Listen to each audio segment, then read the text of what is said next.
Hello students आज के video lecture में हम टीएस गरेवाल की बुक से न्यूमेरिकल करेंगे। Numerical number 28, 29 and 30। ये तीनों न्यूमेरिकल इंटरेस्ट ऑन कैपिटल की कैलकुलेशन से रिलेटेड हैं।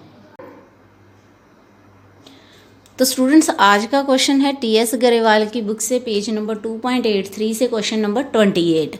From the following balance sheet of long and short, calculate interest on capital at 8% per annum for the year ended 31st March 2020। तो balance sheet जो हमें दी है वो क्लोजिंग डेट पे ही है। तो लाइबिलिटी साइड देखते हैं क्या है। एक तो लॉन्ग की कैपिटल है जो है 1,20,000 की, दूसरी है शॉर्ट की कैपिटल 1,40,000 और जनरल रिजर्व है 1 लाख की। तो ये क्लोजिंग डेट की बैलेंस शीट है हमारे पास। तो इसका मतलब है कि ये जो पार्टनर्स की कैपिटल हमें दी है इंफॉर्मेशन में, ये भी क्लोजिंग कैपिटल है। एसेट साइड है हमारे पास fixed assets 3 lakh, other assets 60,000। Additional information में हमें कहा है कि लॉन्ग ने जो ड्राइंग्स हैं वो 40,000 की हैं और शॉर्ट की ड्राइंग्स 50,000 की हैं। फर्म ने ड्यूरिंग द ईयर 1,50,000 का प्रॉफिट अर्न किया और उसमें से 1 लाख उन्होंने जनरल रिजर्व को ट्रांसफ़र कर दिया। इसका मतलब ये जो 1 लाख बैलेंस शीट में शो हो रहा है वो करंट ईयर के प्रॉफिट से ही ट्रांसफ़र किया गया है। और इससे ये भी पता चलता है कि जो डिफरेंस है 1,50,000 और 1 लाख का, वो 50,000 का। पार्टनर में वही प्रॉफिट डिस्ट्रीब्यूट हुआ है, सिर्फ 50,000 का, पूरा प्रॉफिट डिस्ट्रीब्यूट नहीं किया गया है। तो इस बात को हम ओपनिंग कैपिटल कैलकुलेट करने के टाइम पे ध्यान में रखेंगे। अब कहाँ से पता चला कि हमें ओपनिंग कैपिटल कैलकुलेट करनी है? क्योंकि हमारे पास ओपनिंग कैपिटल की इन्फॉर्मेशन नहीं है और इंटरेस्ट ऑन कैपिटल हमेशा ओपनिंग कैपिटल पे ही कैलकुलेट किया जाता है। हमारे पास जो बैलेंस शीट है वो क्लोजिंग डेट की है और उसमें जो कैपिटल होती है वो क्लोजिंग कैपिटल ही होती है। तो हम सोल्यूशन में सबसे पहले हेडिंग लिखेंगे calculation of interest on capital, और फिर long interest on capital, shorts interest on capital लिखने के बाद हम वर्किंग नोट बनाएंगे कैलकुलेशन ऑफ ओपनिंग कैपिटल। तो इसमें सबसे पहले हम पर्टिकुलर और लॉन्गर शॉर्ट का दोनों का कॉलम बना लेंगे और इसमें वही मेथड अप्लाई करेंगे जो हमने अपने प्रीवियस वीडियो लेक्चर्स में अंडरस्टैंड किए थे। उन 2 मेथड थे, यहाँ पे मैं फर्स्ट वाला मेथड अप्लाई कर रही हूँ। तो पहले हम लिखेंगे कैपिटल एट द एंड, जिसको हम क्लोजिंग कैपिटल कहते हैं, और हमारे पास बैलेंस शीट में इसकी इन्फॉर्मेशन है 1,20,000 लॉन्ग की, 1,40,000 शॉर्ट की। तो जो एडिशनल में इन्फॉर्मेशन थी वो थी ड्राइंग्स की। तो ड्राइंग्स हमेशा हम यहाँ पे ऐड करते हैं। तो वो है हमारे पास 40,000 और 50,000। तो जो लेस वाली हमारे पास आइटम है वो है शेयर ऑफ प्रॉफिट। जैसे कि मैंने आपको एडिशनल इन्फॉर्मेशन में रीड करके ही समझा दिया कि टोटल प्रॉफिट है 1,50,000 और 1 लाख ट्रांसफ़र किया है जनरल रिजर्व में। तो डिस्ट्रीब्यूटेबल प्रॉफिट हमारा सिर्फ 50,000 ही है। तो उसको हम पार्टनर्स में डिस्ट्रीब्यूट करेंगे। यहाँ पे हमें पार्टनर्स की प्रॉफिट शेयरिंग रेशो गिवन नहीं है। जब भी प्रॉफिट शेयरिंग रेशो ना हो तो हम उसको इक्वल डिवाइड करते हैं।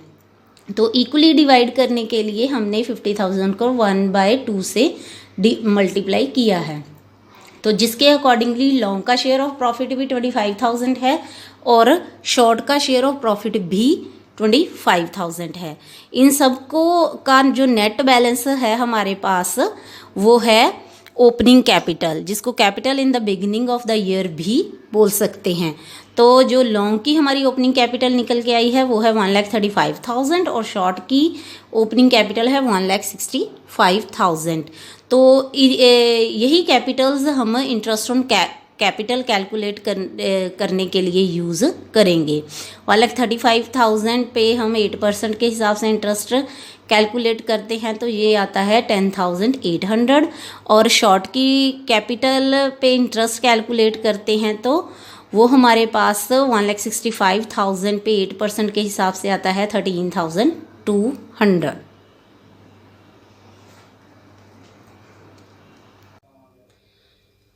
तो स्टूडेंट्स हमारा जो क्वेश्चन है वो है टीएस गरेवाल की बुक से पेज नंबर 2.83 से क्वेश्चन नंबर 29। क्वेश्चन को स्टूडेंट मैंने पूरा नहीं लिखा है, उसके कुछ मेन पॉइंट्स जो हैं, जो इन्फॉर्मेशन है वो मैंने नोट कर ली है। तो इसमें क्वेश्चन में पार्टनर से दो मौली और भोली। मौली की कैपिटल है 20,000 की और भोली की कैपिटल है 10,000 की। तो rate of interest on capital जो हमें दिया हुआ है वो है 6% पर एनम, और जो net profit during the year firm ने अर्न किया है वो है 1,500। और हमें कहा क्या गया है क्वेश्चन में, to show the distribution of profit, हमें 2 केस दिए हुए थे, उसके अकॉर्डिंगली हमें डिस्ट्रीब्यूशन ऑफ प्रॉफिट शो करनी है। When there is no agreement except interest on capital and when there is an agreement that interest on capital is charge. Students, इस question को सॉल्व करने के लिए हमने जो अपने प्रीवियस वीडियो लेक्चर में provisions relating to interest on capital को समझा था, उसी को हम अप्लाई करेंगे। तो इस क्वेश्चन को हम प्रॉफिट एंड लॉस एप्रोप्रिएशन में शो करेंगे। इसके बाद जो भी हम कैलकुलेशन की है हमने, तो पहले हम इसकी कैलकुलेशन करते हैं कि हमने कैसे इसको कैलकुलेट करना है। तो सबसे पहले फर्स्ट केस के लिए जहाँ पे हमारे पास इंटरेस्ट ऑन कैपिटल का तो एग्रीमेंट है, पर इसके अलावा कोई हमारे पास इंफॉर्मेशन नहीं थी कि इंटरेस्ट ऑन कैपिटल हमारा एज ए चार्ज हमने उसको लेना है या फिर एप्रोप्रिएशन लेना है। तो ये कौन सी सिचुएशन है स्टूडेंट्स, आप याद करो उस लेक्चर में जो हमारे पास थर्ड केस था, थर्ड केस की थर्ड सिचुएशन है। तो इस केस में हम सबसे पहले मौली का interest on capital find out करेंगे, जो कि हमारे पास आ रही है 1,200, और भोली का भी interest on capital find out करेंगे जो कि है 600। तो टोटल इंटरेस्ट ऑन कैपिटल जो पार्टनर का बन रहा है हमारे पास 1,800। हमारा जो नेट प्रॉफिट है, अवेलेबल नेट प्रॉफिट, वो है 1,500, जो कि टोटल इंटरेस्ट ऑन कैपिटल से कम है। तो इस जगह पे हम उस सिचुएशन में क्या करते थे, जो हमने प्रीवियस वीडियो लेक्चर में समझा था, उसको याद करो स्टूडेंट। मैं इसीलिए आपको बता रही हूँ क्योंकि हमने अगर पहले वो अंडरस्टैंड किया है अच्छे से तो हमें ये जल्दी समझ आएगा, और अगर हमने उसको नहीं समझा है अच्छे से तो फिर हमें थोड़ी कन्फ्यूज़न हो सकती है। तो हम रेशो फाइंड आउट करेंगे इस केस में, जहाँ पे net profit total interest on capital से कम होगा।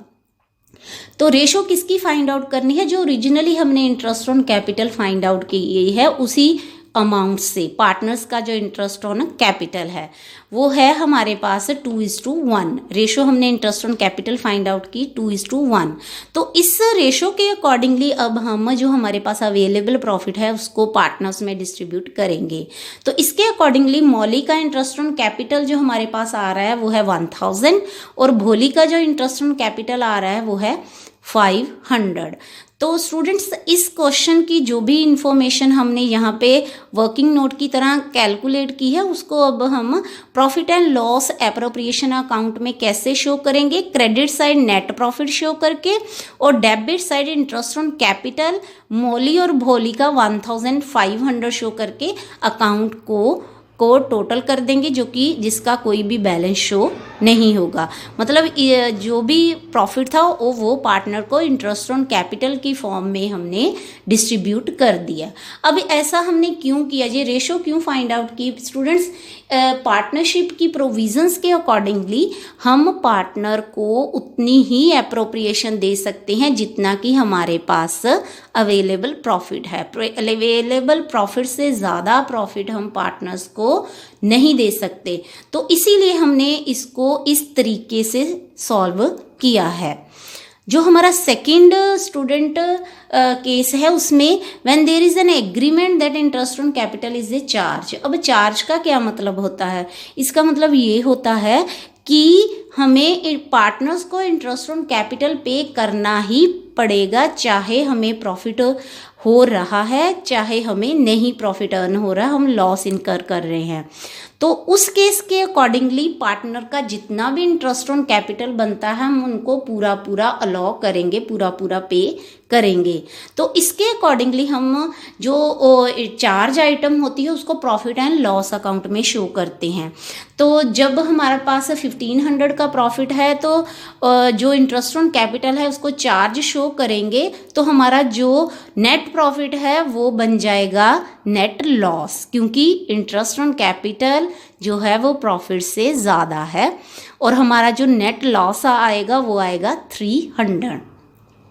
अब इस लॉस को हम पार्टनर्स की जो भी रेशो है ओरिजिनल उसी में डिस्ट्रीब्यूट करेंगे। तो इसके अकॉर्डिंगली मौली का जो शेयर ऑफ लॉस है वो आएगा ₹120 और भोली का जो लॉस है उसका शेयर आएगा 180। और इसको भी हम students profit and loss appropriation account में और प्रॉफिट एंड लॉस अकाउंट में कैसे शो करेंगे? प्रॉफिट एंड लॉस अकाउंट में to interest on capital debit side show करेंगे और जो हमारा प्रॉफिट है वो क्रेडिट साइड 1500। जो नेट प्रॉफिट निकलेगा उसको प्रॉफिट एंड लॉस एप्रोप्रिएशन में ट्रांसफ़र करके पार्टनर्स में उनकी प्रॉफिट शेयरिंग रेशियो में डिस्ट्रीब्यूट कर देंगे। तो स्टूडेंट्स जो हमारा नेक्स्ट क्वेश्चन है वो है टीएस गरेवाल की बुक से पेज नंबर 2.84 पे क्वेश्चन नंबर 30। तो क्वेश्चन में दो पार्टनर थे, अमित और भ्रमित, और उनकी कैपिटल 1 अप्रैल 2019 को थी। अमित की 15 लाख और भ्रमित की 9 लाख। और क्वेश्चन में rate of interest on capital जो गिवन है वो है 8% पर एनम।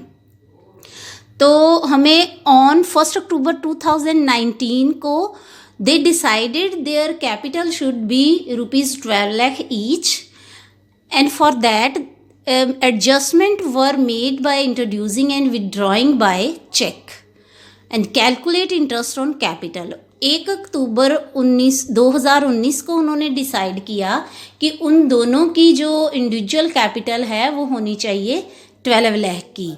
तो इसके लिए उन्होंने जिसको एक्स्ट्रा पेमेंट लेके आनी थी वो लेके आया और जिसका एक्स्ट्रा था अमाउंट कैपिटल का उसने विड्रॉ किया बाय चेक के साथ। तो अब हमें इंटरेस्ट ऑन कैपिटल कैलकुलेट करने के लिए बोला है।